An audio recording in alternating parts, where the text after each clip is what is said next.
Today we wanted to take a look at one of the most terrifying zombie ships in all of the lore, a ship that appropriately belonged to Darth Nihilus, the Lord of Hunger. Greetings Acolytes, and welcome back to the Archives. Every Dark Lord needs their ship, from the alchemically enhanced capital ship of Naga Sadow, with the power to make a sun go supernova, to Vader's multi-city-sized Executor. The flagships of the Sith are not just how they get around, it's how they introduce themselves. The size, power, and even look of the ships are meant to invoke a very specific type of fear and intimidation on their enemies. But perhaps there is no other ship that invokes fear quite like the ship in today's holocron, Darth Nihilus' Ravager. Many folklore tales exist around the galaxy of so-called ghost ships floating around from one sector to another, the darkness between the stars. But somehow, the most famous planet-eating Sith Lord made his nightmare a reality. The Ravager was, in every sense, a literal zombie ship brought back from the grave.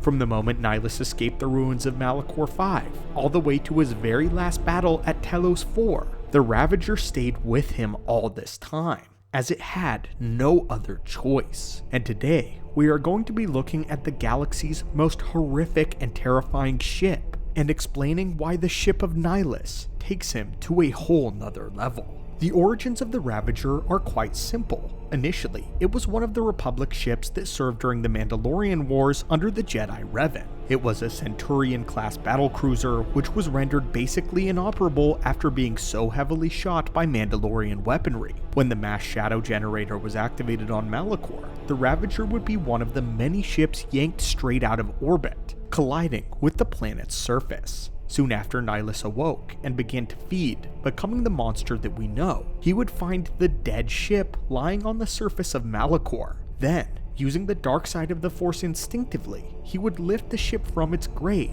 and make it space-worthy yet again. This sounds simple, but we need to be very clear about the scope of what just happened. Nihilus literally pulled an entire ship out of the ground and is making it fly. The ship was destroyed completely. There are many holes in the hull, bearing the wounds of the Mandalorian War. Yet, Nihilus is using the Force to hold it together, giving it strength, the power for the engines to function. This ship flies through space, which is astounding considering the amount of massive holes and damage that the ship has had, especially considering the size of the ship. Massive damage in the hull, enough to fly other ships completely through. All of these holes are just exposed to open space. As the Ravager drifts through the darkness between the stars, electricity sparks and sputters out of its open wounds. Energy sparks in the dimly lit corridors of the ship, laying abandoned and tattered. Most of the normal computer systems in the ship are completely offline and covered in dust, with the only parts of the ship that has any semblance of operation being the bridge and one single hangar. In order to make the ship even moderately habitable though, although the husk of a man the Sith did not need it, he allowed the particle fields to remain online to create a minimal atmosphere. But other than this, there was very little life support systems on board.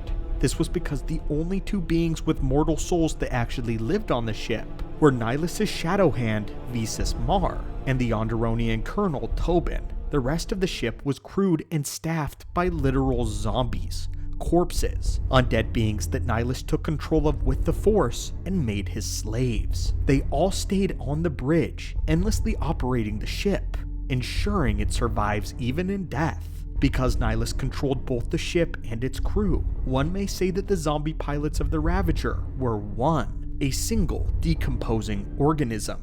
They were driven and held together by the will of one being, already a horrific figure in and of himself. But this zombie ship was literally a living hell. What's more astounding is that despite being a dead ship, the Ravager was surprisingly formidable. From what we understand, its deflector shields were not operational, yet the ship would withstand a heavy assault of blaster fire from energy starcrafts and even other Republic ships. The Ravager was so strong that during the Battle of Telos IV, the Republic and the Mandalorians were forced to make an alliance, and the Mandalorians sent a small strike team inside of the Ravager to set charges. They had to blow the ship up from the inside because they were not able to bring it down the normal way from the exterior. Without deflector shields, we can only imagine that this was yet another another one of Nihilus's tricks and the dark side at use. Somehow his ability to hold the ship together also reinforced the whole based off of his force and his will alone. Some have even speculated that once the spirit of Darth Nihilus began to drift away, torn apart by the dark side, and the Sith Lord was forced to conceal his spirit within his mask and robes, that during this ritual, Darth Nihilus also systematically imparted his spirit against his very ship.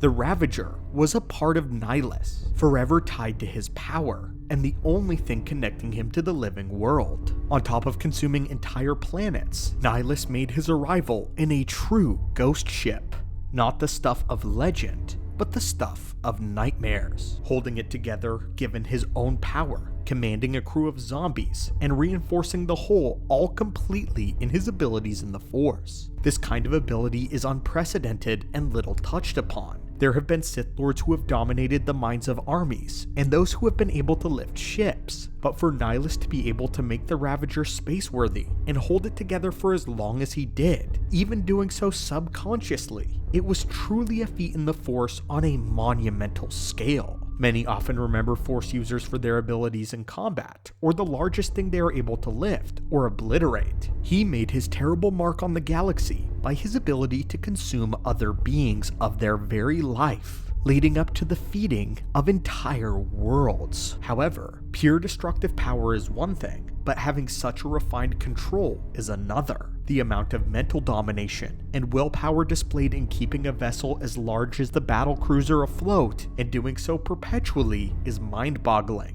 It must be that when Nihilus became a wound in the Force, and as a result of the mass shadow generator, he felt a sort of connection with the Ravager. Both of them were severely wounded, considered dead, and their lives destroyed by this super weapon. But Nihilus himself gave the Ravager a second chance at life, by raising it from the grave to serve his will. This bond with the ship and Nihilus had to be what made all of this possible. But anyway, my friends, this is without a doubt the most terrifying ship in the history of the galaxy, and how Darth Nihilus bound its will to his own. What are your thoughts on this insane and monumental feat of controlling an entire vessel through space and fortifying it with the Force alone, seemingly doing so on an unconscious level? And had you heard of the Ravager, the true ghost vessel, before this holocron? Thank you as always, my friends, for visiting the channel today and your continued support. And as always, may the Force be with you.